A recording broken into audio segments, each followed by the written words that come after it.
Selamat datang kepada seluruh peserta pelatihan karya tulis ilmiah tahun 2021. Saya Muhammad Gadi Aris Munandar dan rekan saya Fadia Dita akan membantu acara pada siang hari ini. Selanjutnya, saya akan membacakan susunan acara pada siang hari ini. 1. Pembukaan 2. Pembacaan tata tertib dan pengenalan pembicara. 3. Penyampaian materi oleh pembicara 4. Diskusi tanya jawab. 5. Penyampaian notulensi 6. Pemberian sertifikat dan dokumentasi. 7. Penutup. Untuk mempersingkat waktu, langsung saja ya, kita buka acara siang hari ini dengan berdoa kepada Tuhan Yang Maha Esa, berdoa menurut agama dan kepercayaan masing-masing, berdoa saya pimpin. Berdoa dimulai.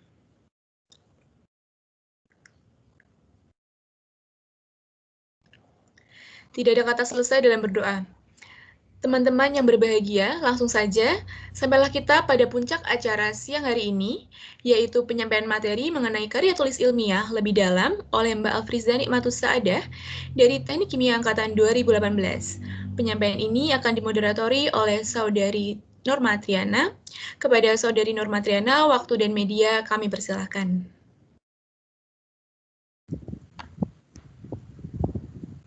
Ya, oke. Terima kasih MC Dita dan Gandhi. Sebelum masuk ke inti acara, izinkan saya, Norma Triana, selaku moderator untuk memandu PKTI pertemuan kedua ini.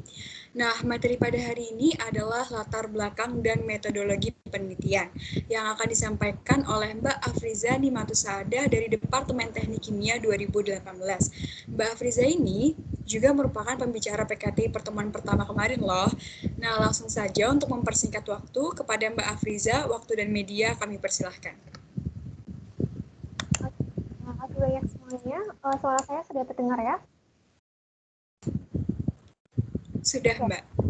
Saya izin share screen ya, dan beritahu saya kalau slide-nya sudah terlihat. Sudah terlihat?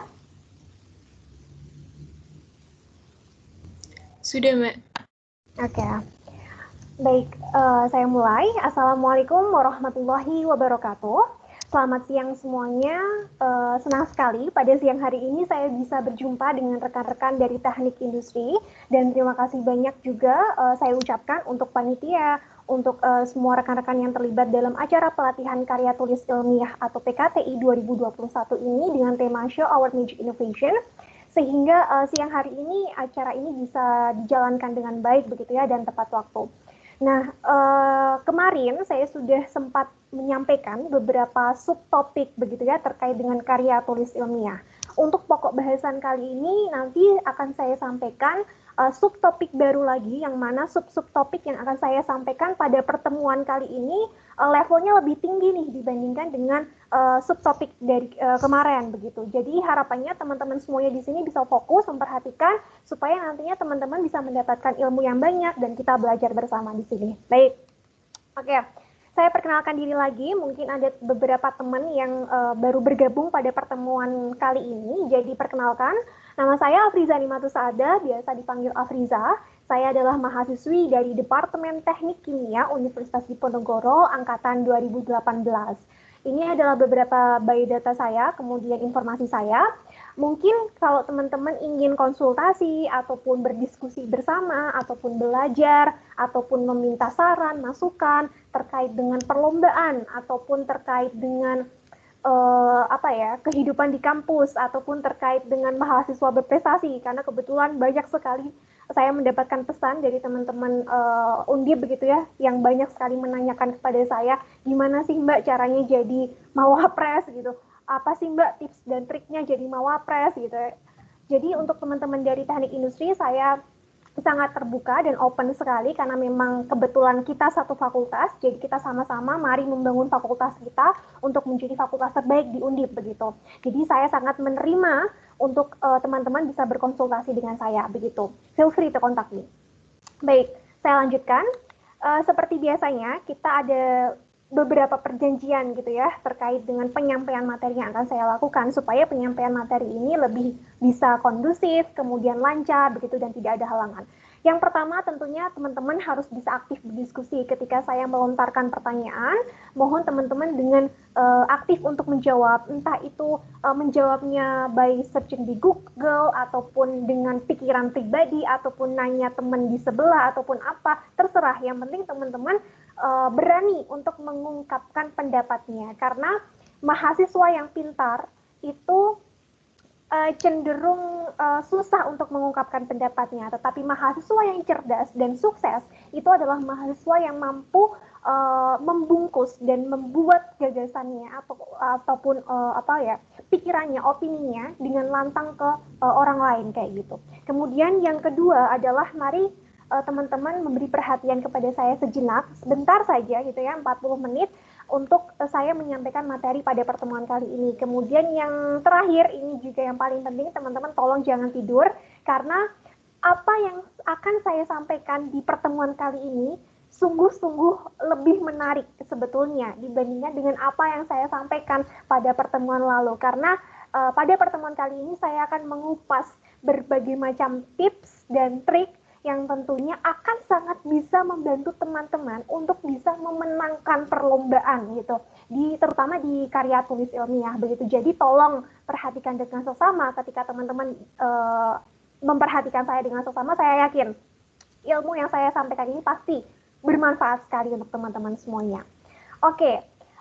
Untuk pertemuan lalu, begitu ya, saya sudah membahas terkait dengan pengenalan karya tulis ilmiah, begitu. Saya sudah membahas berangkat dari definisi karya tulis ilmiah itu apa, kemudian syaratnya seperti apa, begitu ya, kemudian ciri-ciri kata itu apa saja, kemudian saya juga menjelaskan bagaimana sistematika penulisan KTI, mulai dari bagian pendahuluan sampai dengan bagian penutup begitu kan.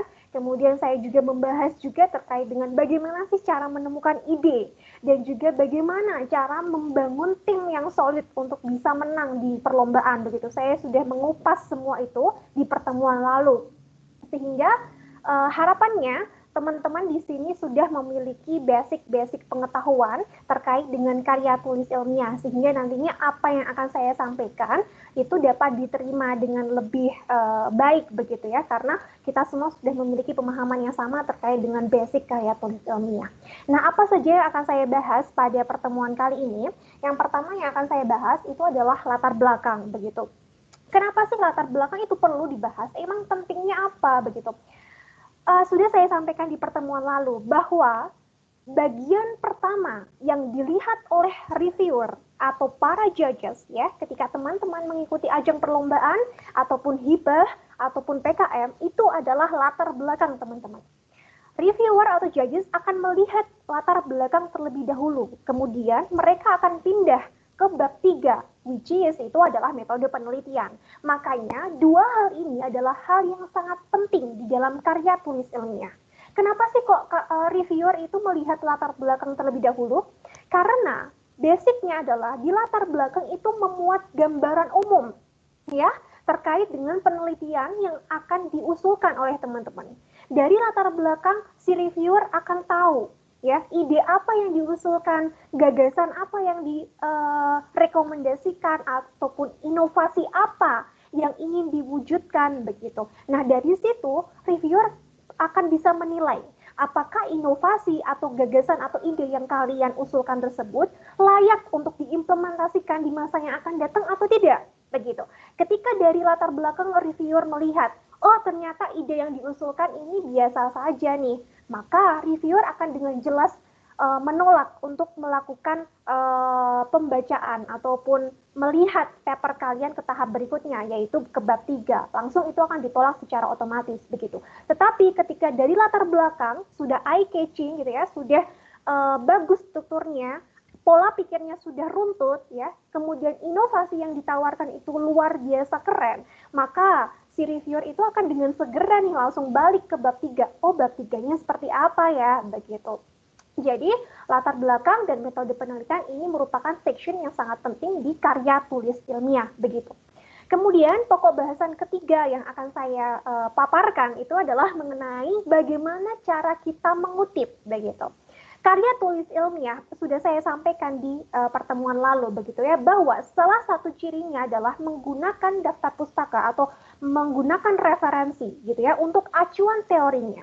Dari mengutip ini kita bisa membandingkan berbagai macam teori yang ada, kemudian mengusulkan teori terbaik dan lain sebagainya. Dan itu ada trik-triknya untuk mengutip. Jadi nanti kita akan membahas lebih detail tentang bagaimana cara mengutip yang baik dan betul seperti itu. Yang terakhir, pokok bahasan keempat yang akan saya bahas itu adalah terkait ajang perlombaan karya tulis ilmiah. Saya yakin teman-teman yang hadir di sini semuanya pasti memiliki harapan untuk mengikuti perlombaan karya tulis ilmiah. Entah itu di tingkat universitas, ataupun tingkat nasional, ataupun internasional, pasti ada secercah harapan untuk mengikuti perlombaan tersebut, begitu kan? Jadi nanti akan saya berikan berbagai macam tips dan trik, gitu ya. Kemudian alur perlombaannya seperti apa, supaya teman-teman bisa mendapatkan gambaran, begitu. Oke. Langsung aja, gak usah lama-lama, kita masuk ke subtopik yang pertama, yaitu pembahasan tentang latar belakang. Sebetulnya latar belakang itu apa sih? Latar belakang itu merupakan suatu atau sekumpulan ide, ya, sekumpulan gagasan yang dia menyebabkan penelitian itu dilakukan. Latar belakang itu harus disusun secara sistematis, teman-teman, di mana penyusunan ini berkenaan dengan fenomena dan masalah problematik yang menarik untuk diteliti. Nah, dalam latar belakang itu ada dua pola pikir atau dua jenis logika yang digunakan. Yang pertama itu adalah pola pikir deduktif dan yang kedua itu adalah pola pikir sebab akibat. Apa sih pola pikir ini gitu ya?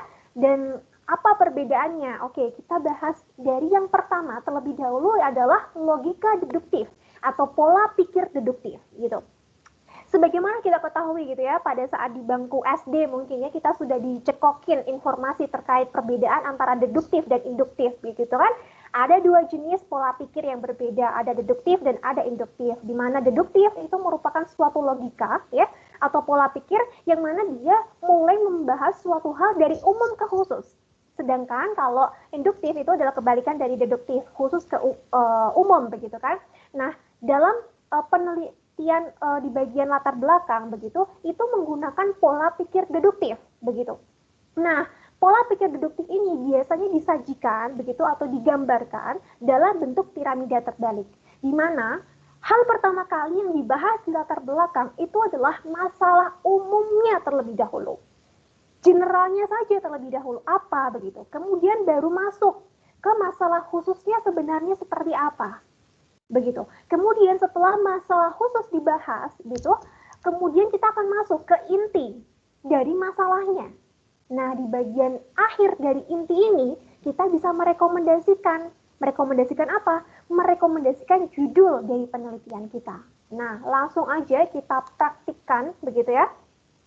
Ini ada piramida terbalik, ya, begitu bisa dilihat. Ada gambar masker, ada gambar limbah masker yang begitu banyak, kemudian ada gambar yang pertama itu adalah alga coklat dan yang kedua itu adalah kepiting merah. Nah, ketiga gambar ini saling berhubungan satu sama lain, di mana masker itu menggambarkan masalah utama nih, kemudian limbahnya itu menggambarkan masalah khusus nih. Yang kemudian gambar yang ketiga ada alginat yang berasal dari alga coklat begitu, kemudian ada kepiting itu menggambarkan rekomendasinya atau inti dari latar belakangnya. Nah, ini sebetulnya terkait dengan penelitian saya, tetapi saya melakukan penelitian secara kering, jadi hanya melakukan review-review saja atau studi literatur tanpa melakukan research di laboratorium, itu namanya penelitian kering. Nah, penelitian saya ini ya berangkat dari masker terlebih dahulu, kemudian menuju ke limbahnya, kemudian baru menuju ke potential material ataupun material yang berpotensi untuk dijadikan sebagai suatu masker. Nah, saya di sini ingin mengetahui gitu ya pola pikir dari teman-teman semuanya, bagaimana cara menyusun kata-kata latar belakang ketika piramidanya seperti ini. Ada dari masker dulu, kemudian limbahnya, kemudian material atau bahan yang berpotensi untuk dijadikan sebagai masker begitu. Saya ingin mengetahui bagaimana alur pikir teman-teman dalam menyusun kata-kata latar belakang ketika konsepnya seperti ini. Mungkin ada peserta yang ingin mengutarakan opininya atau mengungkapkan bagaimana latar belakang yang sebaiknya atau yang tepat begitu terkait dengan tema ini. Ayo, mungkin ada yang mau? Silakan moderator bisa dibantu. Silakan untuk teman-teman yang mau mengutarakan pendapatnya, boleh langsung raise hand ya. Silakan. Nggak perlu takut, karena di sini kita juga belajar bareng-bareng. Ada yang tahu nggak gimana pola pikirnya atau kata-katanya untuk menyusun logika deduktif melalui piramida terbalik ini? Ingat tadi logika deduktif itu dari umum dulu, kemudian berangkat dari umum ke inti, gitu ya. Ayo, siapa yang mau? Ada yang ingin?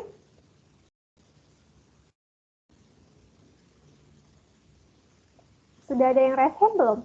Sudah ada. Silakan Rangga, boleh. Oke, silakan. Baik, terima kasih moderator atas kesempatannya. Perkenalkan saya Rangga Kamadia, izin mencoba menjawab Mbak Afri. Jadi mungkin latar belakangnya ini diawali oleh sesuatu yang umum seperti bahwa situasi pada saat ini adalah situasi pandemi, di mana pandeminya ini merupakan pandemi yang menyangkut penyakit pernafasan ya. Oleh karena itu banyak orang-orang menggunakan masker. Hampir seluruh orang hampir orang seluruh dunia ini semuanya menggunakan masker. Nah, dampak dari penggunaan masker yang sangat banyak itu adalah terutama masker medis adalah bahwa setelah digunakan masker medis ini menjadi istilahnya kotor atau tidak higienis kembali, sehingga mau tidak mau dibuang untuk saat ini dan menimbulkan banyak limbah. Untuk permasalahan khususnya yaitu, nah ini tadi limbah maskernya ini menimbulkan berbagai dampak buruk nih bagi mungkin lingkungan di sekitar, pencemaran tanah, pencemaran air, hingga menimbulkan ancaman bagi mungkin biota-biota yang ada di luar sana seperti itu. Betul. Kemudian untuk solusi yang ditawarkan, mungkin kalau ini adalah sebuah, saya sebenarnya kurang tahu pasti ini kepiting sama ini buat apa, tapi mungkin merupakan mengandung suatu bahan dari mungkin limbah cangkang kepiting atau apa itu yang dapat menggantikan masker yang tidak dapat didaur ulang tadi menjadi mungkin masker kesehatan yang mungkin kalau nanti dibuang mungkin bisa tidak berbahaya bagi lingkungan, atau mungkin menjadi masker yang dapat didaur ulang. Saya sendiri kurang tahu untuk solusinya itu sendiri, tapi kira-kira kurang lebih seperti itu. Terima kasih. Oke. Bagus sekali Rangga. Betul, pola pikirnya udah betul, berangkat dari masalah umum terlebih dahulu, kemudian tadi Rangga menyebutkan apa masalah khususnya, sampai kepada inovasi yang ditawarkan. Betul sekali, nggak ada yang salah, betul. Oke, seperti kata Rangga tadi ya, bahwa di saat ini kita ada di pandemik gitu ya, yang mana mengharuskan dan mewajibkan setiap orang kalau keluar rumah harus menggunakan masker demi kesehatan kita. Nah, dampak yang ditimbulkan dengan digunakannya banyak sekali masker gitu ya, itu Asian Development Bank memprediksi kalau DKI Jakarta saja itu menghasilkan limbah medis sebanyak 212 ton per hari. Bayangin teman-teman, itu hanya di DKI Jakarta saja begitu ya. Sedangkan di wilayah-wilayah lain juga kan menggunakan masker dan akan menghasilkan limbah yang begitu banyak juga. Ketika itu diakumulasikan, maka itu akan menimbulkan adanya dampak berupa pencemaran lingkungan. Kenapa? Karena limbah medis ini dia merupakan masker medis ini adalah masker yang dia sekali pakai begitu ya, dan dia memiliki waktu degradasi yang cukup relatif lama begitu ketika dia berada di lingkungan, dan harus diolah oleh unit pengolahan limbah medis terlebih dahulu ketika dia ingin didapatkan waktu degradasi yang singkat begitu. Nah, tetapi defisit di Indonesia atau khususnya di DKI Jakarta itu terjadi defisit pengelolaan limbah begitu, sehingga banyak sekali limbah-limbah masker medis ini yang tidak mampu diolah oleh unit pengolahan limbah khususnya di Jakarta, sehingga menimbulkan adanya timbulan limbah masker yang begitu banyak, yang mana dia akan mencemari lingkungan dan mengganggu kesehatan juga untuk makhluk hidup sekitar begitu. Nah, solusinya apa? Solusinya memang diperlukan adanya inovasi substitusi bahan masker, ya, yang renewable energy dan juga biodegradable, sehingga nantinya akan dihasilkan suatu masker, ya, yang dia itu memiliki degradation rate atau waktu degradasi sesingkat-singkatnya. Nah, di sini saya memilih materialnya itu adalah alga coklat dan juga kepiting, begitu, di mana nanti cakang kepiting itu akan diambil kitosannya, kemudian alga coklat diambil si alginatnya, kemudian mereka dicampurkan dan dicetak begitu sehingga membentuk suatu microfilter begitu. Nah, microfilter ini dapat digunakan sebagai media masker untuk manusia. Nah, secara lebih detailnya sebetulnya teman-teman bisa lihat di channel YouTube saya. Saya sebetulnya sudah upload beberapa video gitu ya terkait dengan penelitian. Salah satunya saya juga upload video terkait dengan penelitian ini. Ketika teman-teman ada yang ingin tahu begitu banyak terkait penelitian ini, silakan cek YouTube saya gitu. Oke, bagus Rangga. Terima kasih. Pola pikirnya sudah bagus, berangkat dari umum khusus ke inti. Selanjutnya kita akan membahas logika kedua. Logika kedua adalah logika sebab akibat. Ini berbeda dari logika deduktif. Karena tadi logika deduktif dia berangkatnya dari masalah umum nih, ya. Kemudian masuk ke masalah khusus, kemudian masuk ke intinya. Sedangkan di logika sebab akibat ini itu mencerminkan adanya suatu nalar permasalahan yang mana adanya hubungan antara penyebab, masalah, dan dampak. Gitu ya, ada penyebabnya terlebih dahulu sehingga nanti akan timbul masalah. Dari masalah ini akan ada suatu dampak yang ditimbulkan atau yang ada begitu. Nah, penyebab ini menguraikan dugaan penyebab masalah berdasarkan observasi hasil studi lainnya. Sedangkan masalah menjelaskan masalah yang ditimbulkan, adapun dampak menjelaskan dampak yang nyata atau real berdasarkan data dan fakta yang relevan yang ditemukan. Sekarang kita latihan lagi nih. Kalau saya ada gambar seperti ini, ya, ada plastik, ya, kemudian ada tumpukan sampah dan ada ikan di dalam plastik. Bagaimana sih hubungan penyebab masalah dan dampaknya? Silakan, ada yang ingin menjawab? Tentunya ini lebih gampang sebetulnya dibandingkan dengan contoh tadi, karena it's very common to ask, kan? Jadi ada yang mau mencoba untuk menjawab? Gimana caranya membangun logika sebab akibat dari fenomena yang saya tampilkan ini? Plastik, sampah, dan ikan. Begitu. Ayo, ada yang ingin mencoba? Moderator bisa dibantu ya ketika ada yang raise hand. Iya, Mbak. Kayak boleh teman-teman nih yang mau jawab, boleh langsung raise hand ya.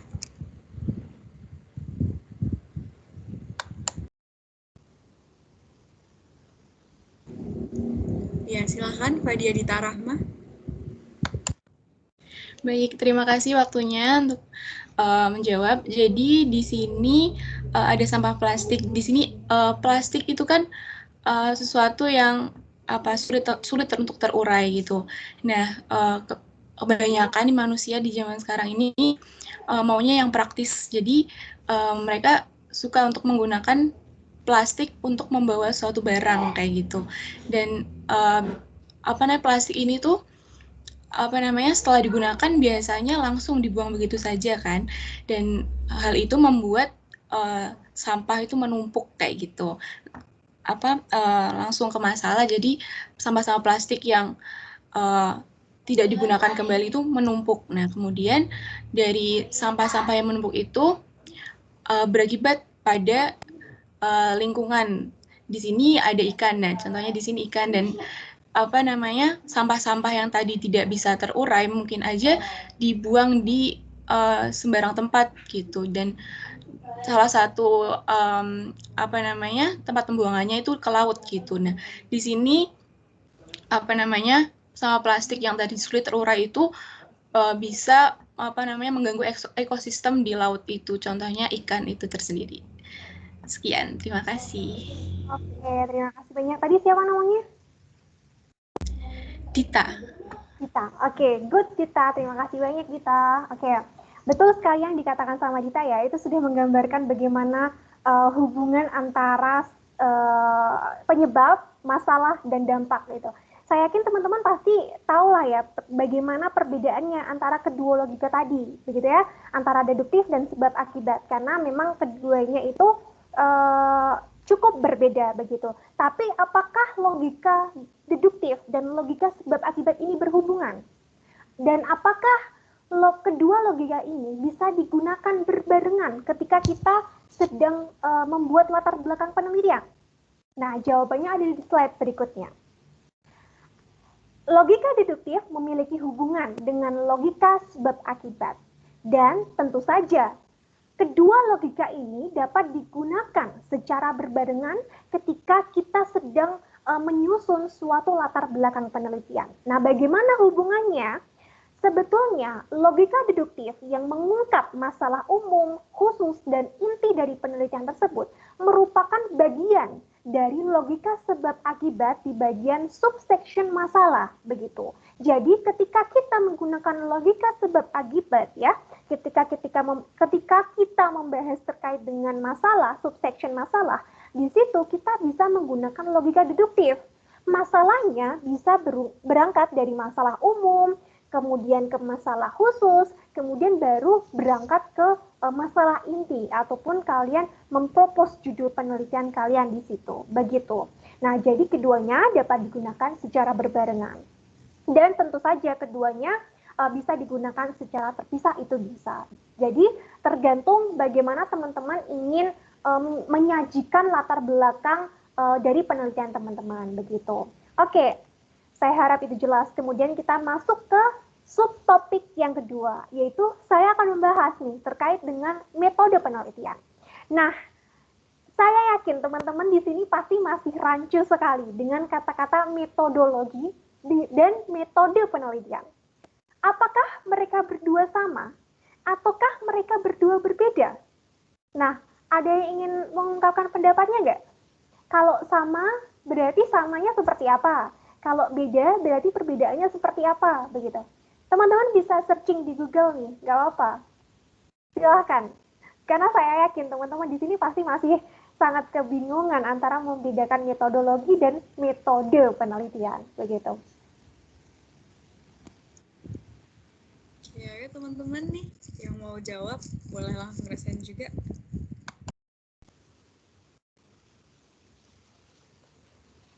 Ayo, siapa yang mau?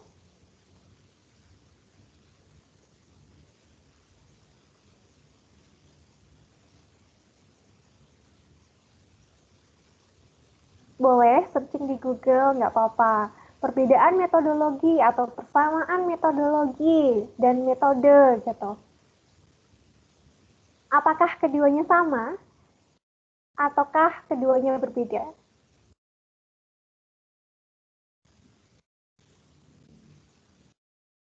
Karena saya masih menangkap sekali dari tugas yang teman-teman berikan gitu ya. Saya melihat tugasnya, sudah saya lihat tadi pukul 1.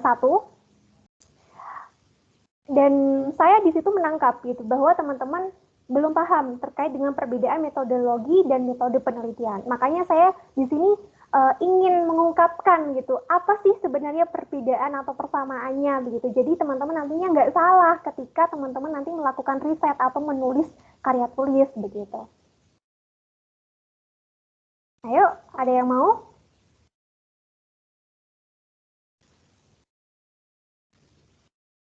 Oke, mungkin belum ada ya. Baik, sebetulnya metodologi penelitian dan metode penelitian itu keduanya berbeda, teman-teman. Jadi, yang dinamakan sebagai metodologi penelitian itu adalah ilmu tentang metode melakukan suatu penelitian. Mulai dari kegiatan pengumpulannya, pengolahan penelitiannya, analisanya bagaimana, kemudian penyajian datanya bagaimana, sehingga keseluruhan kegiatan tersebut nantinya akan memecahkan suatu persoalan dan menguji apakah hipotesa yang kita statement di awal itu benar atau salah. Sehingga output akhir dari metode penelitian itu adalah suatu ilmu pengetahuan yang baru, Yang mana ilmu pengetahuan ini dihasilkan dari hasil penelitian yang teman-teman lakukan. Begitu. Adapun metode penelitian itu adalah cara kerja yang bersistem, di mana metode penelitian ini akan memudahkan pelaksanaan suatu kegiatan guna mencapai tujuan yang ditentukan. Jadi, di sini jelas sekali bahwa metodologi penelitian dengan metode penelitian itu berbeda. Lalu pertanyaan selanjutnya adalah, ketika kita menuliskan bab 3, yang betul itu adalah metode penelitian atau metodologi penelitian? Ayo, mungkin ada yang ingin berpendapat? Kalau di bab 3 ya, kalau teman-teman searching di Google pasti itu beraneka ragam deh. Pasti ada bab 3-nya yang ditulis metode penelitian, ada yang ditulis metodologi penelitian, begitu. Pasti beraneka ragam. Nah, teman-teman mau ngikut mazhab yang mana nih? Mau ngikut pandangan yang mana? Apakah bab 3 metodologi penelitian atau bab 3 metode penelitian? Silakan, ada yang ingin mengungkapkan pendapatnya?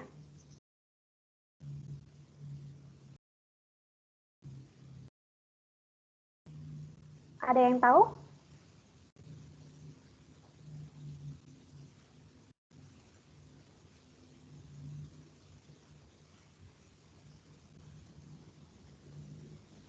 Belum ada yang tahu ya? Belum ada yang resen ya, moderator ya? Masih belum ada, Mbak. Oke, mungkin teman-teman di sini belum tahu. Sudah ada, Mbak. Oke, Dari silakan, Mbak silakan. Utari. Silakan, Mbak Utari. Oke, terima kasih sebelumnya. Mohon maaf belum bisa on cam, Mbak. Kalau setahu saya sih sepertinya yang digunakan di judul untuk bab 3 itu metode penelitian, Mbak. Iya. Alasannya tahu nggak, Utari? Karena seperti yang tertera di layar ini kan metode penelitian itu adalah cara kerjanya seperti apa. Jadi yang dijelaskan di bab 3 itu kan mengenai cara-cara kerja dari bagaimana kita melakukan penelitian itu, sedangkan untuk metodologi itu mengenai ilmunya gitu, Mbak. Iya, oke. Terima kasih, Mbak. Oke. Terima kasih banyak, Utari. Betul sekali jawaban dari Utari. Jadi, yang digunakan untuk penamaan bab 3 itu adalah metode penelitian. Jadi teman-teman nanti jangan salah kaprah ya ketika nanti sudah ambil skripsi ataupun penelitian ataupun sedang menulis karya tulis ilmiah lainnya gitu. Nanti bab 3-nya ditulis metodologi lagi. Salah teman-teman. Yang betul itu adalah metode penelitian. Jadi harapannya teman-teman di sini sudah memiliki wawasan ya, pikirannya sudah terbuka antara perbedaan metodologi dan metode penelitian begitu. Jadi jangan sampai salah kaprah nanti waktu menulis karya tulis ilmiah begitu. Oke, lanjut. Nah, sudah saya sampaikan di pertemuan lalu bahwa untuk subbab metode penelitian itu ada banyak sebetulnya. Ada desain penelitian atau rancangan penelitian, kemudian ada definisi operational variable penelitian, kemudian ada populasi dan sampel, ada jenis sumber dan teori pengumpulan data, kemudian ada juga teknik analisis serta teknik pengujian data. Nah, untuk pertemuan kali ini saya akan lebih fokus untuk membahas lebih detail gitu ya, bagaimana kita membuat desain penelitian atau rancangan penelitian. Karena sebetulnya dari desain atau rancangan penelitian ini sudah mencakup definisi variabel penelitiannya, sudah mencakup sampelnya ya, sudah mencakup teknik analisis dan pengujian, itu sudah mencakup begitu. Jadi saya di sini akan lebih fokus bagaimana membuat desain penelitian atau rancangan penelitian. Ketika teman-teman sudah mampu membuat desain penelitian ya, saya bisa jamin bahwa teman-teman nantinya pasti bisa membuat operational variable, bisa membuat populasi dan sampel, kemudian dan teknik analisa, itu semuanya sudah bisa dibuat secara otomatis ketika teman-teman sudah mampu membuat desain penelitian. Begitu. Makanya sekarang mari kita bahas lebih detail gitu terkait dengan desain penelitian. Nah, desain penelitian pertama yang akan saya bahas itu adalah desain penelitian pembuatan mie instan dari spirulina ya. Bagaimana kita ketahui bahwa kemarin saya sudah sempat cerita bahwa ini adalah salah satu penelitian saya, pembuatan mie instan dari mikroalga, jenis spirulina asp. Nah, ini adalah salah satu contoh dari desain penelitian atau rancangan penelitian yang biasanya ada di bab 3. Nah, sebetulnya desain penelitian itu bisa kita bagi nih teman-teman menjadi ketiga bagian.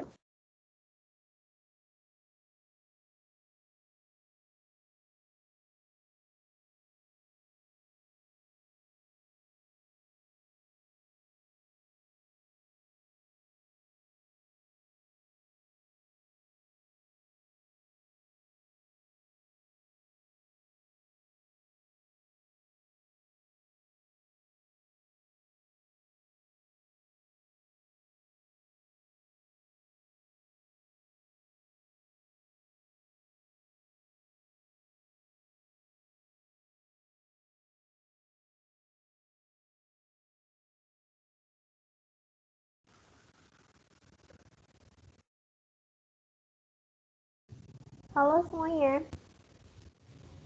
Halo Mbak, mohon maaf Halo. Mbak, boleh diulangi tadi sempat putus-putus. Iya, sampai mana, Dek? Tadi sampai baru awal.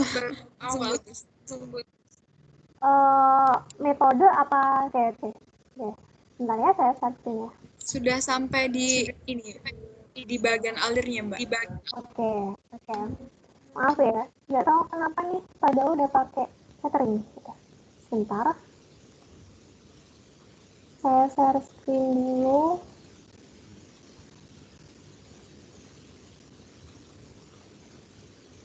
Oke, sudah kelihatan ya?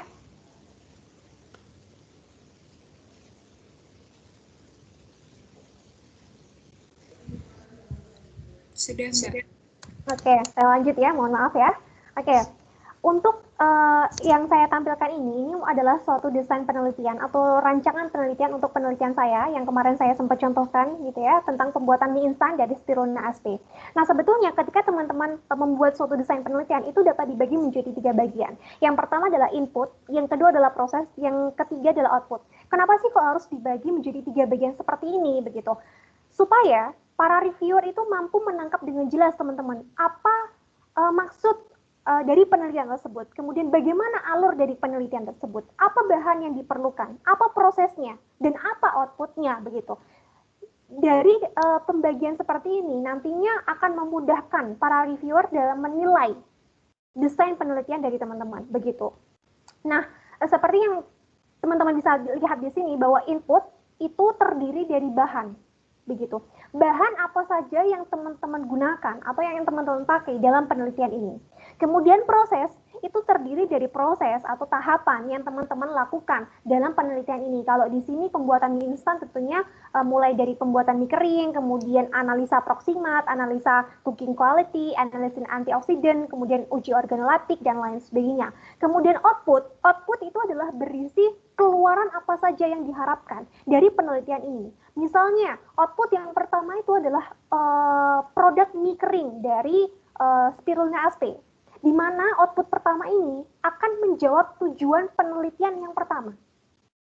Output yang kedua itu adalah studi efek konsentrasi dari vicylcyanin terhadap karakteristik mie kering. Dan output kedua ini akan menjawab dari tujuan kedua. Begitu pula dengan output yang ketiga akan menjawab tujuan ketiga. Jadi di sini akan kelihatan secara jelas bahan apa saja yang dipakai, bagaimana tahapan dan prosesnya, outputnya apa saja, dan tujuan yang terjawab itu tujuan berapa saja. Begitu. Jadi dengan melakukan pembagian dan pembuatan skema atau desain penelitian seperti ini akan lebih memudahkan para reviewer dalam menilai. Begitu teman-teman. Nah, selanjutnya ini adalah contoh lagi nih, desain penelitian dari penelitian saya, pembangkitan plasma untuk penurunan kadar fenol. Harapannya dengan saya memberikan berbagai contoh desain penelitian seperti ini, nantinya teman-teman bisa membuat desain penelitian yang seperti ini, sehingga nantinya karya tulis teman-teman itu akan lebih baiklah, akan lebih berbobot begitu.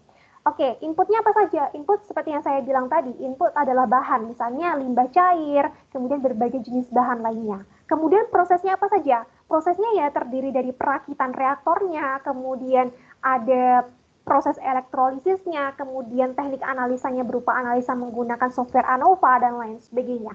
Sehingga akan didapatkan output. Outputnya yang pertama adalah output dari reaktor tersebut yang menjawab tujuan 1, begitu. Output yang kedua adalah kita mampu mengukur kadar fenol melalui elektrolisis plasma yang ada, itu menjawab tujuan 2. Begitupun juga dengan tujuan ketiga. Jadi ada hubungan antara input, proses, dan juga output, begitu. Oke, sekarang ini saya akan membahas terkait dengan desain penelitian dari penelitian kering saya, yang tadi, contoh yang di awal tadi ya, terkait dengan pembuatan masker dari bahan kitosan dan alginat yang diambil begitu dari alga coklat dan juga cangkang kepiting. Nah, ini juga sama begitu, terdiri dari bahan, baku proses atau prosesnya, dan juga output atau hasil atau keluaran yang diharapkan. Dari berbagai macam contoh yang sudah saya paparkan tadi, pasti teman-teman sudah mampu menangkap dan melihat ya, bahwa di dalam desain penelitian sebetulnya kita sudah mampu menangkap berbagai macam informasi. Yang pertama adalah informasi variabel, begitu kan? Yang kedua adalah informasi bahan ya, atau sampel atau populasi, begitu. Kemudian yang ketiga adalah informasi teknik analisa, ya kan? Yang keempat adalah informasi tujuan ya. Kemudian informasi output apa saja yang diharapkan, dan berbagai macam informasi lainnya yang sudah terangkum di desain penelitian. Maka dari itu, desain penelitian sangat-sangat penting dan harus disusun sedemikian rupa supaya dia terlihat rapi, cantik, dan sistematis. Sehingga nantinya akan menjadi suatu nilai plus untuk teman-teman. Begitu. Oke, nah ini adalah contoh desain penelitian yang berbeda bentuknya dengan desain penelitian yang sebelumnya. Kalau sebelumnya itu saya bagi ya menjadi bahan, baku proses, kemudian hasil. Tetapi untuk desain penelitian yang saya tampilkan kali ini adalah desain penelitian yang dia bentuknya pure diagram alir, begitu ya. Mulai dari inputnya apa saja, kemudian sampai kepada output, begitu. Dari bakterial selulose, kemudian ke preparasinya apa saja, tahapannya apa saja, sampai kepada analisanya. Nah, ini adalah diagram alir dari penelitian saya untuk PKM saya tahun ini, yaitu tentang pembuatan bioscrubber dari bakterial selulose dan flavonoid.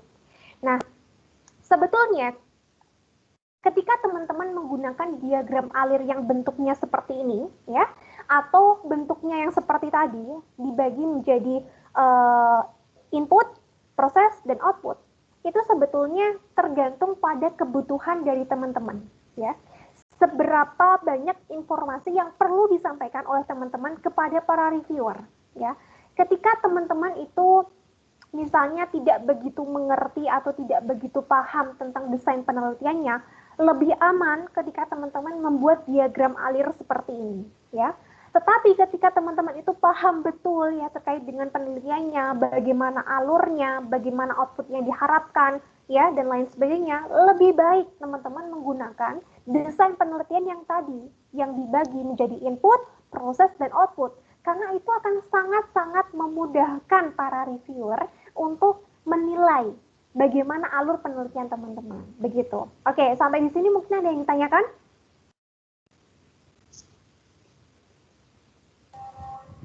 Ya, silakan kepada teman-teman yang mau bertanya.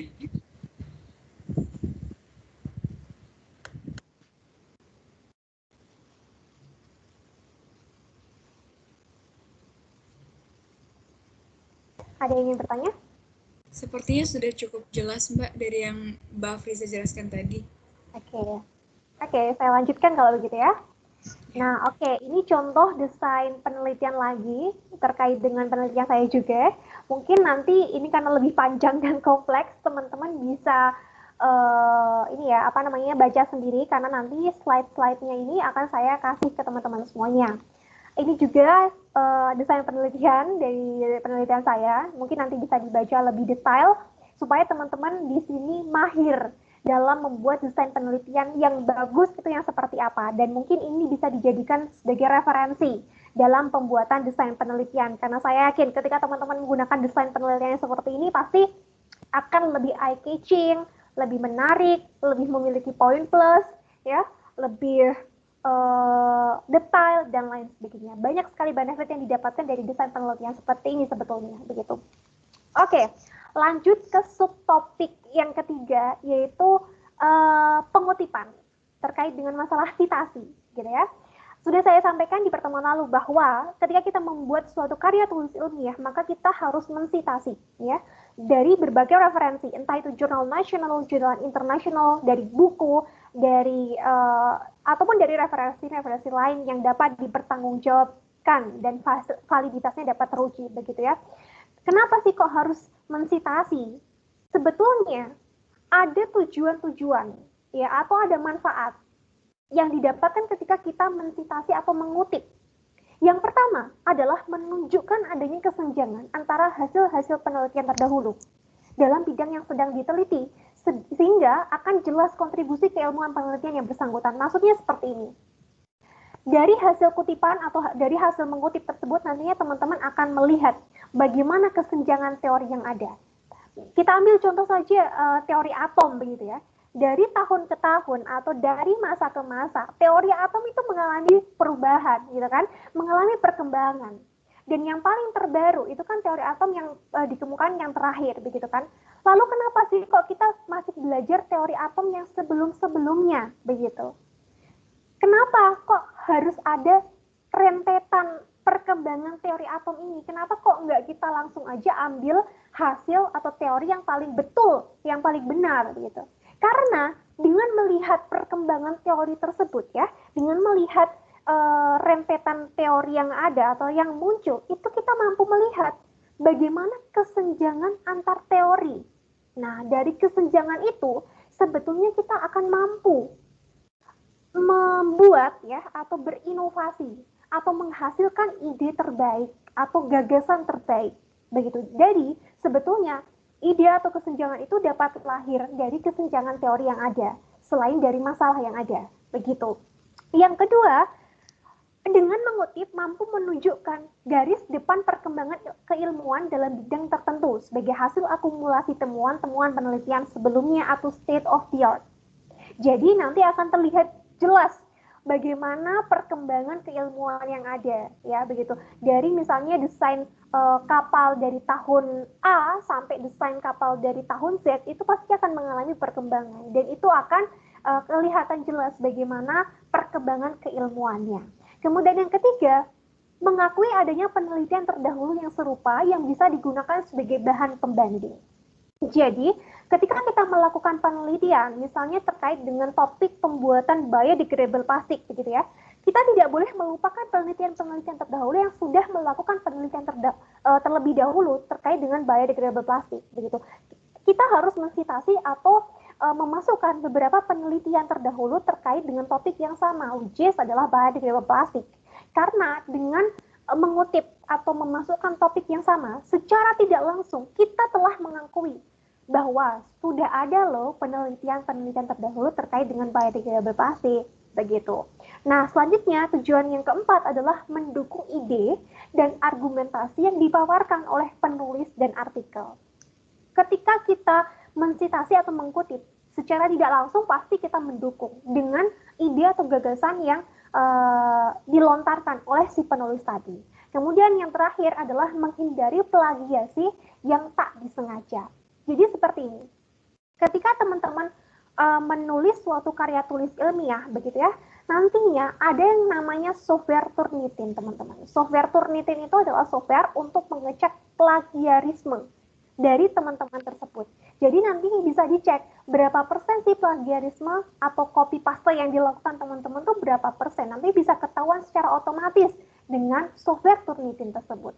Nah, dengan mensitasi tadi ya, dengan memasukkan nama orangnya tadi itu sudah menghindari plagiasi yang ada secara tidak sengaja. Begitu, teman-teman.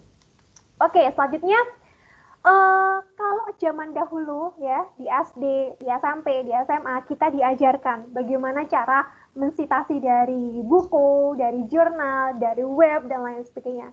Sekarang kita selaku mahasiswa sudah tidak zamannya lagi untuk belajar hal yang seperti itu. Setelah menjadi mahasiswa kita harus tahu, ternyata ketika kita mensitasi secara otomatis atau mensitasi dengan bantuan software tertentu, itu dapat mendatangkan berbagai macam manfaat. Yang pertama adalah tidak ada daftar pustaka yang terlewatkan. Yang kedua, sangat bermanfaat pada penggunaan pustaka yang cukup banyak. Jadi misalnya untuk paper-paper yang review artikel begitu, itu mereka menggunakan referensi hingga 100-an jurnal lebih. Bahkan ada yang sampai 200 jurnal dan lain sebagainya. Oke, saya diingatkan masih 5 menit lagi. Oke. Kemudian ketika kita menggunakan citasi yang cukup banyak seperti itu akan sangat menyusahkan atau menyulitkan sekali ketika kita manual, sehingga dibutuhkan suatu alat bantu atau tools berupa software citasi. Nah, itu akan sangat memudahkan sekali ketika citasinya banyak. Manfaat apalagi yang selanjutnya kita dapatkan berupa beberapa jurnal ilmiah itu sudah mengharuskan untuk menggunakan software citasi secara otomatis. Misalnya saja ketika kita upload paper ya ke jurnal Elsevier, itu mereka mengharuskan kita memakai software Mendeley. Kalau di Elsevier ya, saya tidak tahu untuk jenis jurnal-jurnal lain, misalnya Springer ataupun ScienceDirect ataupun yang lain saya tidak tahu. Tetapi kalau Elsevier harus menggunakan Mendeley, begitu. Nah, yang keempat adalah format penulisan pustaka bisa diubah secara otomatis. Nanti saya tunjukkan. Nah, ini adalah beberapa aplikasi yang dapat digunakan untuk citasi secara otomatis, teman-teman. Ada berbagai macam software yang bisa kita gunakan. Ada Mendeley, Zotero, kemudian ada EndNote, kemudian ada Papers, dan berbagai macam lainnya. Yang saya cantumkan ini ada beberapa yang terkenal. Nah, lalu aplikasi mana sih yang harus kita gunakan? Saya lebih merekomendasikan kepada teman-teman untuk menggunakan aplikasi Mendeley. Bukan hanya saja saya saja yang merekomendasikan ini, tetapi seluruh citasi akademik di Undip itu pasti akan merekomendasikan teman-teman untuk menggunakan software Mendeley ini. Nah, kira-kira di sini saya ingin tahu nih, ada partisipan yang sudah menggunakan Mendeley atau belum ya? Mungkin bisa direspon ketika ada yang sudah menggunakan, mungkin bisa speak up, begitu? Ada belum yang menggunakan ini?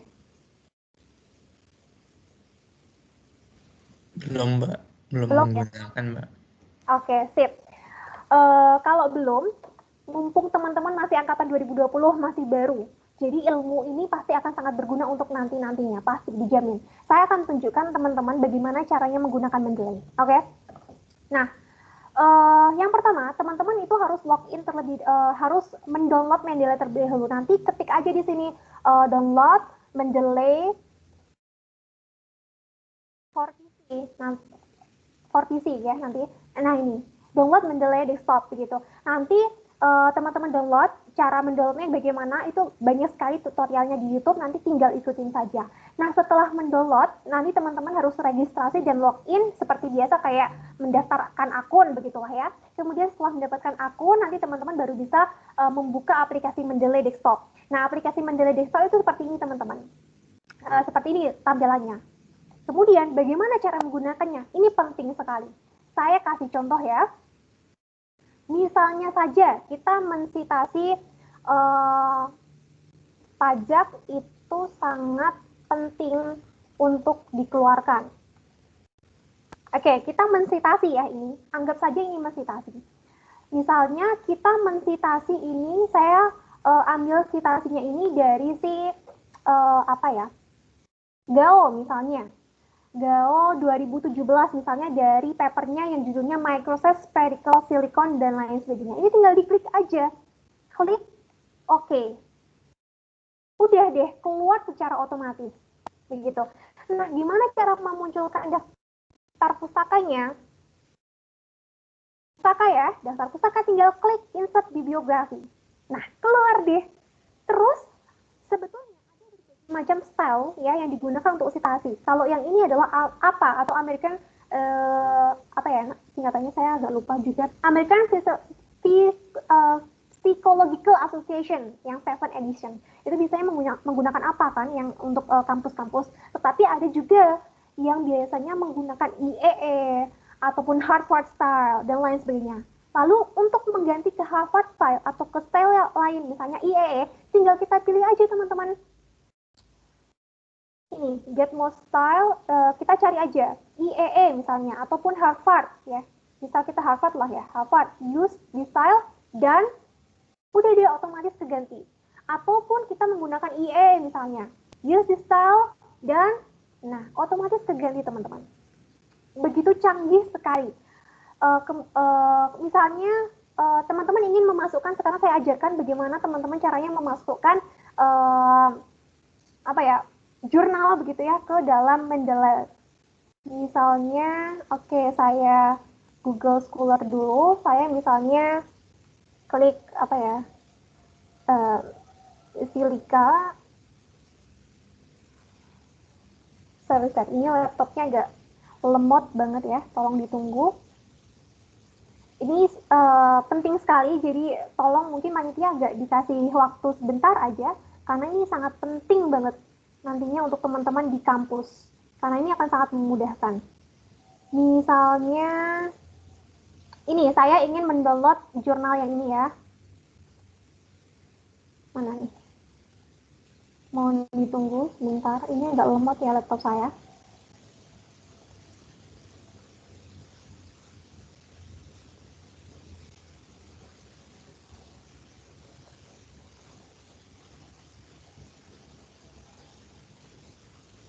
Oke. Ini kenapa nggak bisa di-download ya? Bentar.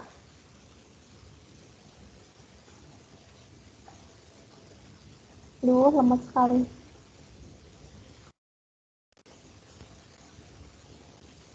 Bentar. Mohon info teman-teman, masih kurang berapa menit kalau saya?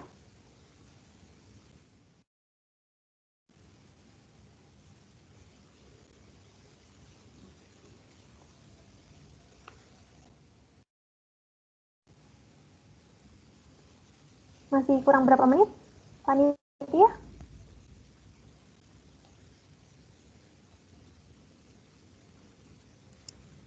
Silakan dilanjutkan dulu saja, Mbak.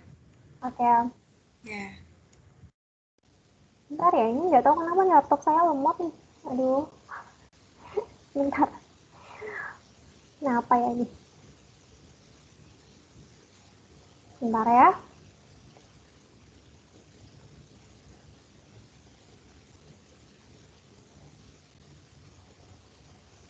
Ini lama sekali.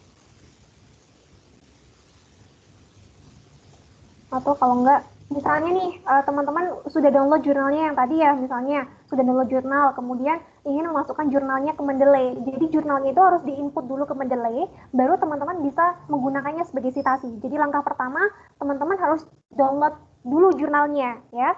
Setelah di-download, baru dimasukkan ke aplikasi Mendeley. Caranya memasukkan adalah dengan klik si app ini. Bentar, ini lemot sekali ya. Nah, klik si add.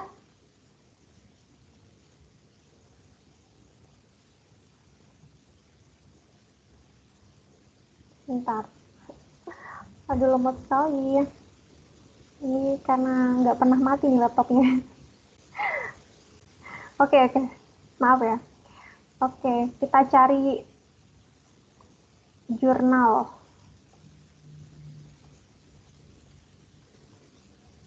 Mana ya, biasanya jurnal saya banyak nih.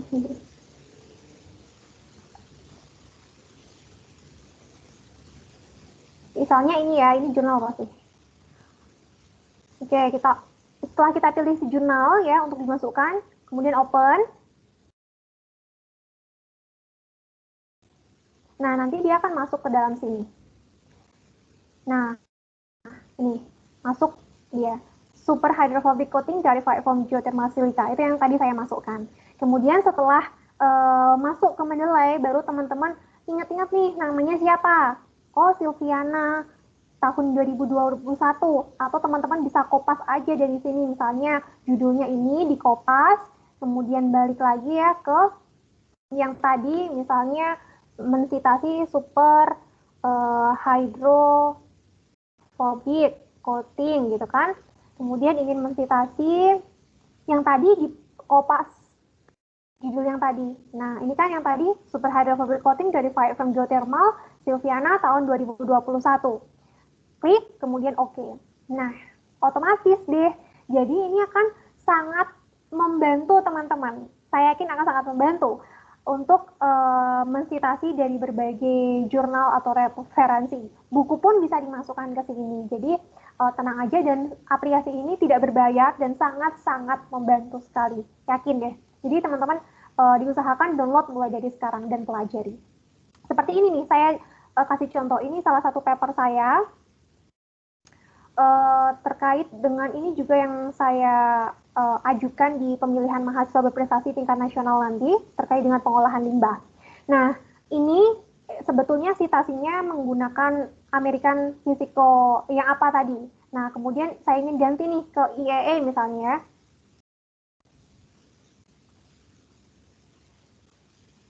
Udah deh, dia keganti secara otomatis. Padahal ini 92 citasi, teman-teman. Bayangin kalau teman-teman mengganti ini secara manual. Aduh, udah sampai lebaran baru kelar ya kan ya. Kalau pakai software seperti ini kan cepat begitu. Oke, itu yang ingin saya sampaikan terkait dengan citasi. Kemudian subtopik terakhir sedikit akan saya bahas sedikit aja terkait dengan bagaimana kita lomba KTI begitu. Nah, lomba KTI ini sering sekali diadakan oleh berbagai universitas ya, di mana dia biasanya terdiri dari 2 sampai dengan 3 orang untuk tujuan tertentu. Nah, ini adalah tahapan dari LKTI. Yang pertama adalah seleksi abstrak terlebih dahulu. Nah, biasanya yang seleksi abstrak ini mereka akan diloloskan secara otomatis atau dipilih 25 sampai 100 tim saja yang mendaftar. Kemudian baru setelah lolos abstrak, baru nanti kita akan ngirim yang namanya full paper. Nah, full paper ini akan dipilih 10 sampai 15 tim, di mana nantinya di 10 sampai 15 tim ini akan melakukan grand final atau final presentation stage ya di hari hanya nanti, dan akan dipilih 1 sampai 3 besar sebagai juara. Ada juga beberapa lomba yang dia ada harapannya juga begitu. Nah, ini adalah tips dan trik agar teman-teman tuh bisa lolos di KTI. Yang pertama, cari lomba yang peluangnya besar, teman-teman.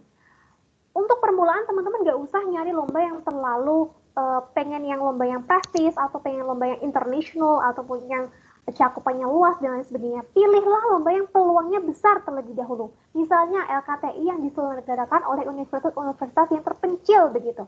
Itu sebetulnya peluangnya sangat besar sekali untuk teman-teman bisa menang. Baru kalau teman-teman udah bisa menang nih ya, udah bisa juara 1 LKTI di situ, teman-teman baru naik ke tahap selanjutnya, yaitu LKTI yang levelnya sudah lumayan besar, diselenggarakan oleh universitas-universitas besar, misalnya IPB, ITB, UI, UGM, dan lain sebagainya, begitu.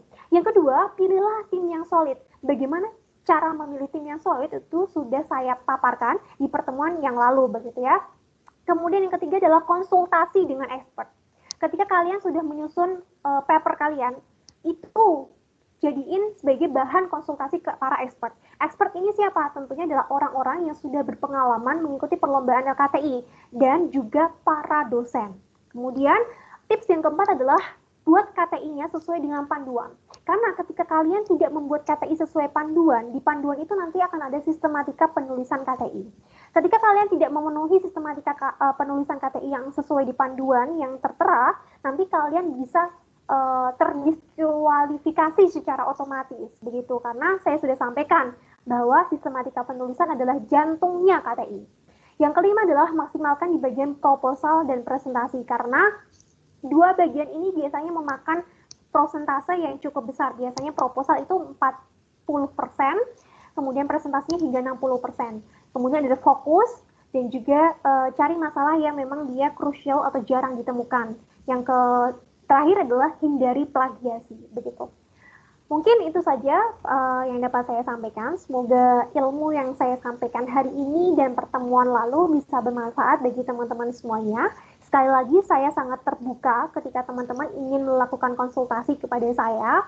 Bisa kontak saya dan membuat janji ketemuan langsung ataupun via Teams ya, ataupun Zoom dengan saya untuk membahas terkait dengan apa yang ingin kalian konsultasikan nanti. Begitu, karena saya ingin perjalanan saya di Undip ini selalu membawa manfaat untuk teman-teman sekitar saya. Begitu. Terima kasih untuk waktu yang telah diberikan. Mohon maaf apabila ada kesalahan dalam penuturan kata ataupun penyampaian yang tidak baik, ataupun salah informasi ataupun hal lain sebagainya. Saya mohon maaf yang sebanyak-banyaknya karena saya hanya manusia biasa. Sekian dari saya. Wassalamualaikum warahmatullahi wabarakatuh. Saya kembalikan lagi ke moderator. Waalaikumsalam warahmatullahi wabarakatuh. Baik, terima kasih atas penyampaian materi yang sangat menarik dari Mbak Afriza. Nah, untuk selanjutnya adalah sesi tanya jawab dan diskusi. Kepada peserta yang ingin bertanya dan mengkonsultasikan ide terkait penugasan yang telah diberikan kemarin, bisa langsung bertanya dengan menyalakan mikrofon dan kamera atau bertanya melalui meeting chat ya. Nah, kemarin juga sudah ada beberapa dari teman-teman peserta PKTI yang sudah mengumpulkan penugasan. Boleh banget nih buat teman-teman yang mau mengkonsultasikan idenya gitu kepada Mbak Afriza. Silahkan. Iya, sebetulnya saya sudah membaca teman-teman tugas yang sudah teman-teman kumpulkan. Ada 4 kelompok ya sudah mengumpulkan, saya sudah baca. Dan mungkin saya sampaikan sebentar kali ya, yang kelompok yang paling baik begitu. Sebetulnya ada 2 kelompok yang paling baik dengan kategori berbeda. Yang pertama adalah latar belakang terbaik, dan yang kedua adalah metodologi penelitian terbaik begitu. Nah, untuk yang kelompok latar belakang terbaik itu jatuh pada kelompoknya Aji Syarifah Anissa, Dian Arum Pratiwi, dan Titania Chandrawulan. Itu latar belakangnya sudah bagus, sudah runtut. Sorry, saya salah sebut. Salah. Sorry. Aduh, mana sih ini? File saya banyak banget, bingung saya. Sebentar. Sorry, bukan itu kali ya? Mana ya tadi kelompoknya? Oh ini, sorry. Saya salah. Bukan. Kelompok yang terbagus itu adalah Ade Cahyo Priyo Utomo, ya, Isroh Hoirina, Oktavia, dan Rasela Fania Putri Denanti. Itu bagus dalam kategori latar belakang, tetapi untuk metode penelitiannya masih kurang baik ya, karena itu masih sedikit sekali yang diutarakan begitu. Berbeda dengan latar belakangnya. Untuk latar belakang sudah runtut, sudah baik, tetapi kekurangannya di latar belakang adalah teman-teman dari tim ini tidak menyebutkan sebetulnya apa sih inovasi yang ditonjolkan atau yang direkomendasikan di karya tulis ini. Teman-teman menyebut inovasinya itu justru di metodologi penelitian. Padahal sebetulnya untuk inovasi itu harusnya disebut di bagian akhir latar belakang, ya. Tetapi untuk penyampaian latar belakangnya sudah runtut dan sudah baik.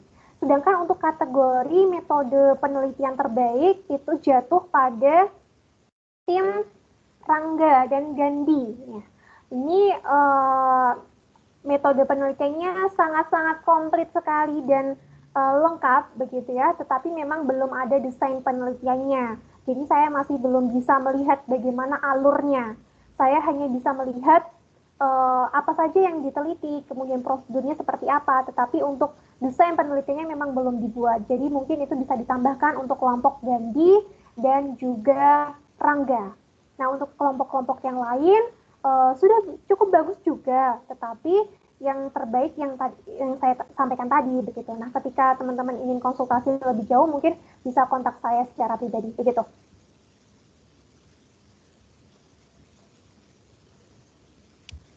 Iya, terima kasih Mbak Afri. Untuk yang pengumpulan tugas, ini ada 5 kelompok, Mbak. Yang terbaru ada dari Fadia Dita hari ini.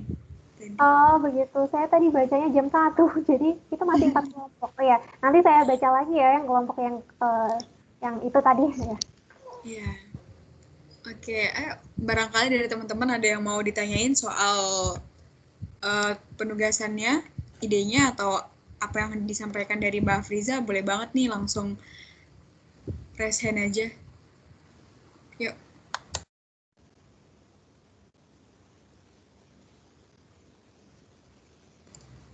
Oke, silahkan Fandri Aprianto Limbong.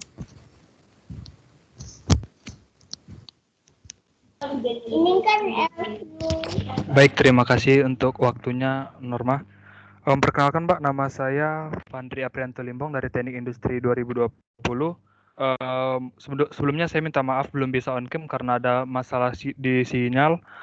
Kemudian pertanyaan saya yaitu tadi di awal-awal presentasi Mbak Ada mengatakan ada dua jenis karya tulis. Yang pertama yang kering, yaitu yang tidak melakukan penelitian atau hanya dengan kajian literatur, dan yang kedua berdasarkan penelitian. Pertanyaan saya, bagaimana perbandingan penilaian KTI untuk hasil dari dua penelitian tersebut? Mengingat untuk masa pandemi sekarang sangat sulit untuk melakukan penelitian langsung. Terima kasih, Mbak. Ya, bagus. Pertanyaannya bagus sekali, Limbong. Saya izin langsung menjawab ya, moderator. Baik. Pertanyaannya bagus dan kritis sekali. Padahal itu saya tadi menyampaikan cuma sekelibat, tapi ternyata Limbong memperhatikan dengan sesama. Bagus. Jadi seperti ini. Tadi pertanyaan adalah, apa ya? Kok tadi saya lupa? Aduh. Pertanyaan apa perbedaannya atau apa penilaiannya, Dek?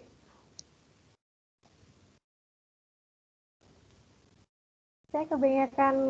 Mungkin izin Pak. Mungkin untuk ringkasnya, bagaimana perbandingan penilaian untuk hasil dari 2 KTI tersebut, Mbak? Iya, oke.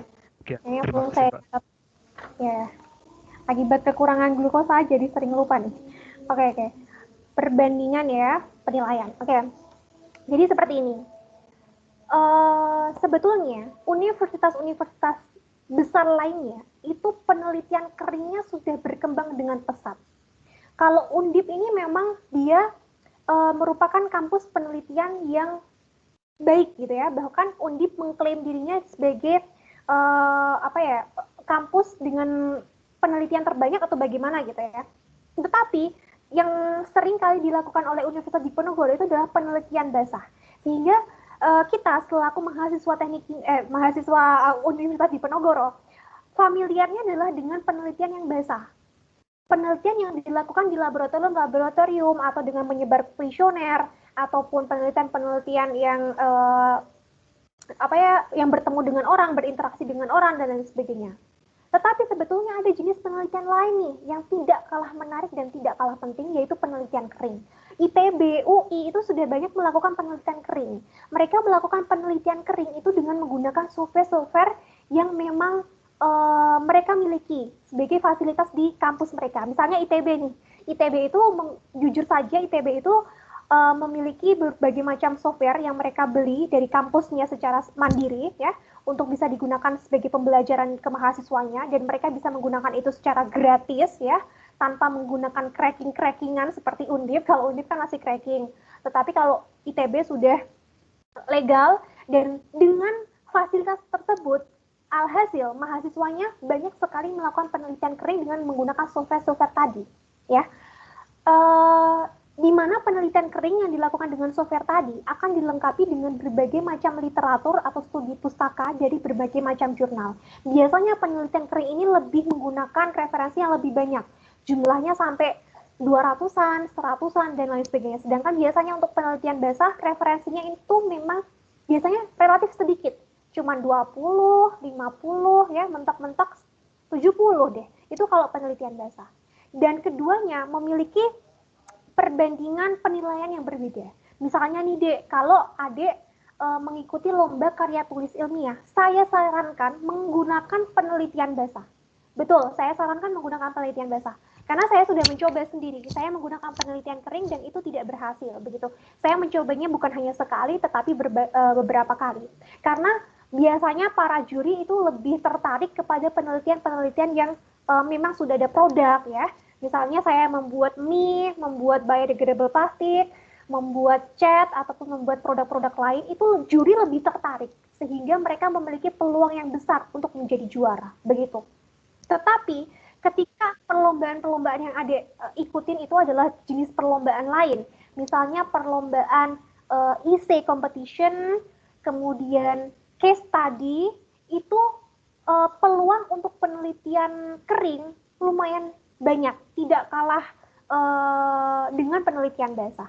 Justru untuk lomba-lomba case study itu peluang paling besar untuk menang adalah penelitian kering dengan menggunakan software dan studi literatur mendalam. Begitu. Jadi mereka berdua memiliki perbandingan penilaian yang berbeda, tergantung pada perlombaan yang diikuti.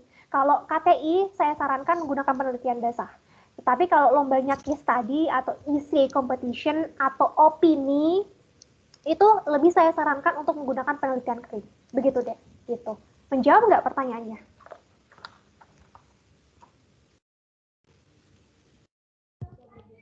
Sangat menjawab, Mbak. Terima kasih, Mbak.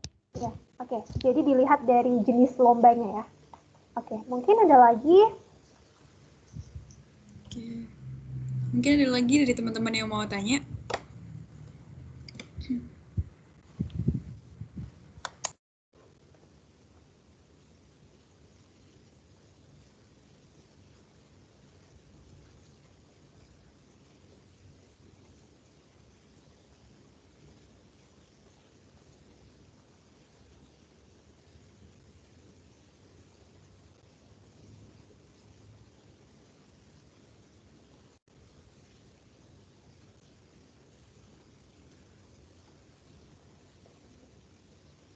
Mungkin ada yang masih kurang paham gitu terkait Mendeley ataupun apapun itu.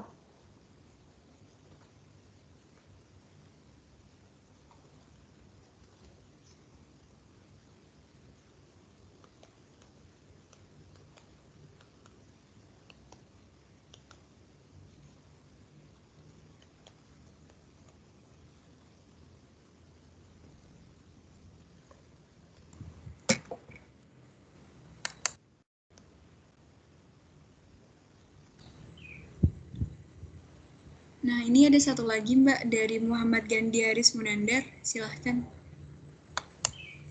Izin bertanya Mbak, nama saya Muhammad Gandhi Haris Munandar. Jadi mengenai metode penelitian kan ada diagram alir ya Mbak. Terus ada tanda panah-panahnya gitu. Saya itu masih bingung mengenai arah dalam penentuan diagram alirnya itu gimana Mbak. Terus tadi ada yang garis tebal, ada garis putus-putus. Itu apanya Mbak? Terima kasih. Ya, oke. Terima kasih atas pertanyaannya. Detail sekali ya pertanyaannya. Sebetulnya ada aplikasi Visio yang bisa teman-teman gunakan dalam pembuatan diagram alir. Ketika teman-teman buat diagram alir dengan aplikasi Visio, mungkin ada beberapa peserta yang mungkin sudah pakai kali ya. Itu diagram alir yang teman-teman buat itu lebih smooth, lebih bagus, lebih rapi, dan lebih cantik begitu. Tetapi kalau teman-teman tidak bisa menggunakan Visio, pakai software ataupun platform yang lain itu tidak apa-apa. Misalnya pakai PowerPoint, ngedit di PowerPoint, ataupun ngedit di Microsoft Word, itu nggak apa-apa. Nah, yang ditanyakan oleh si Gandhi tadi kan, apa sih sebenarnya perbedaan antara garis ya dengan garis putus-putus, kemudian arahnya seperti apa. Nah, itu disesuaikan saja dengan apa yang kita maksudkan. Misalnya saja, untuk diagram alir tadi, ada yang saya kotakin. Nah, kotakan itu adalah proses ya.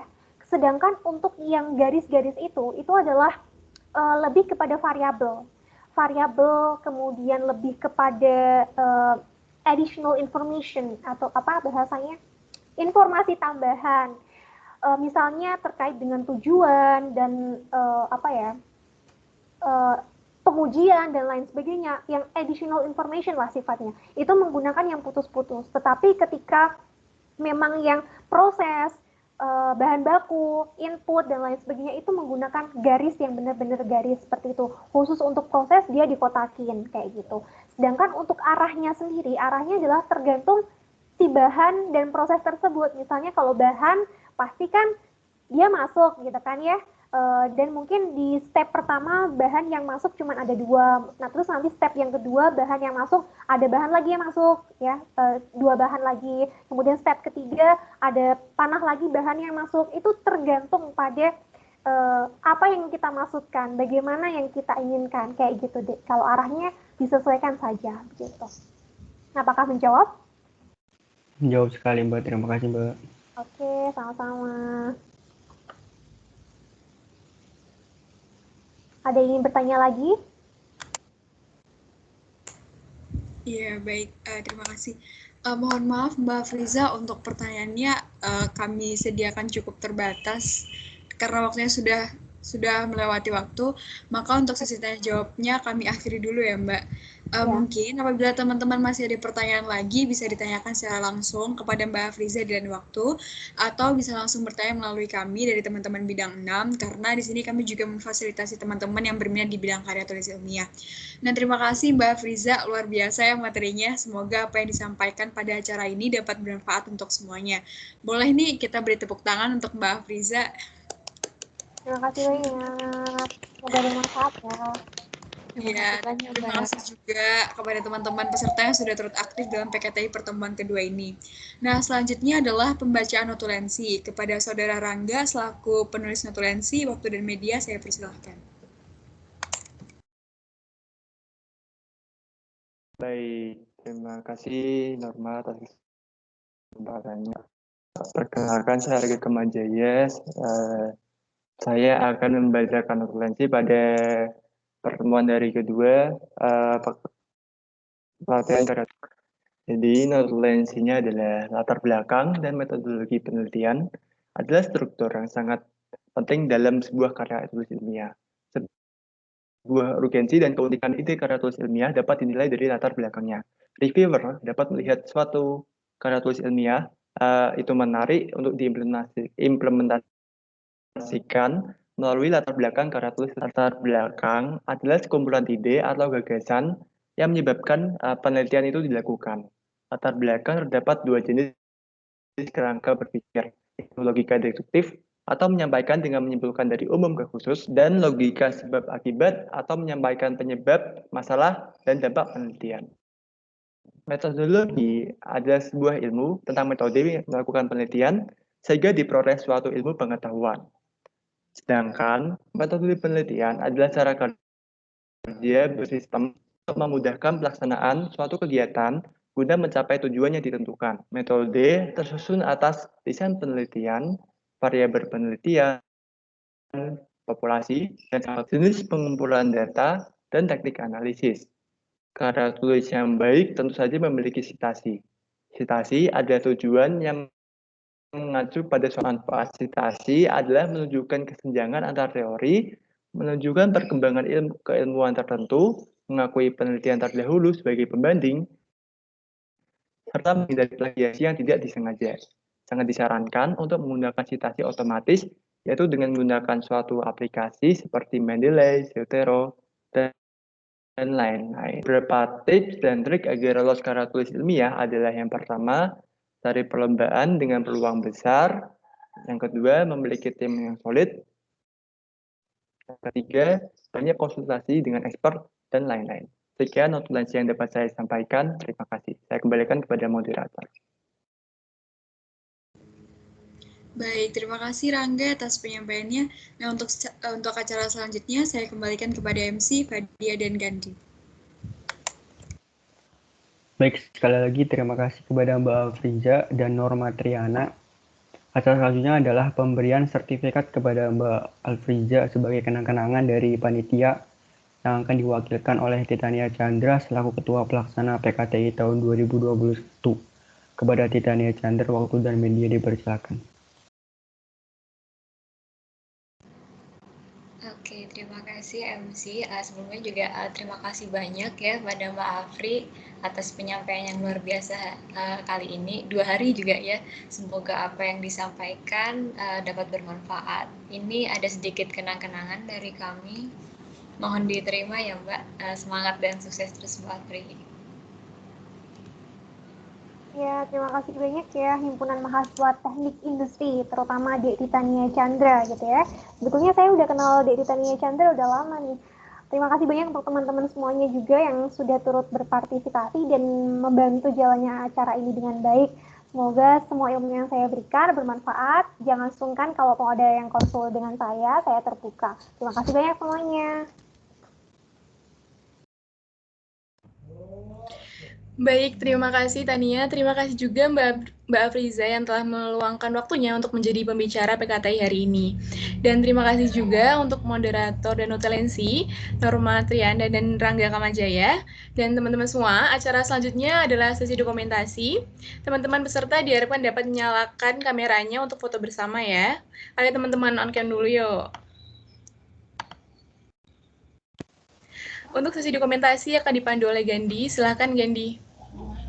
Baik kepada teman-teman peserta maupun tamu undangan PKTI tahun 2021, diharapkan sekali lagi agar dapat segera menyalakan kamera serta memakai background yang telah tersedia karena sesi foto bersama akan segera dimulai.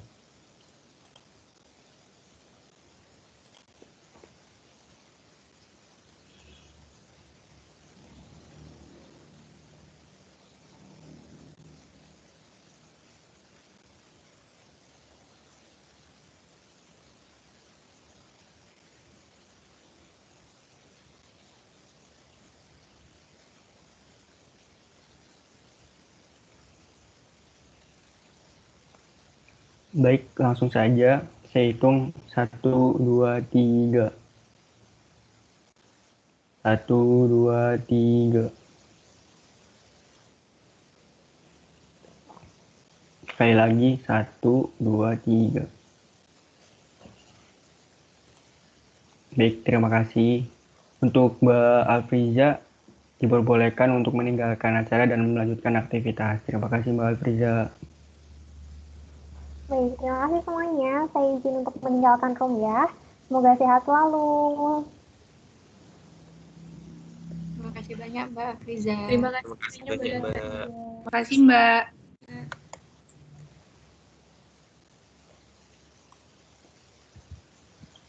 Teman-teman yang berbahagia, tiba saatnya kita di penghujung acara.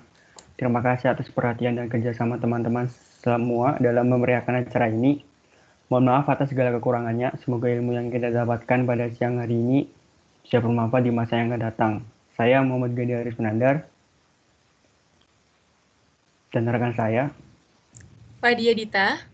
pamit undur diri. Wassalamualaikum Assalamualaikum warahmatullahi wabarakatuh. Waalaikumsalam warahmatullahi wabarakatuh.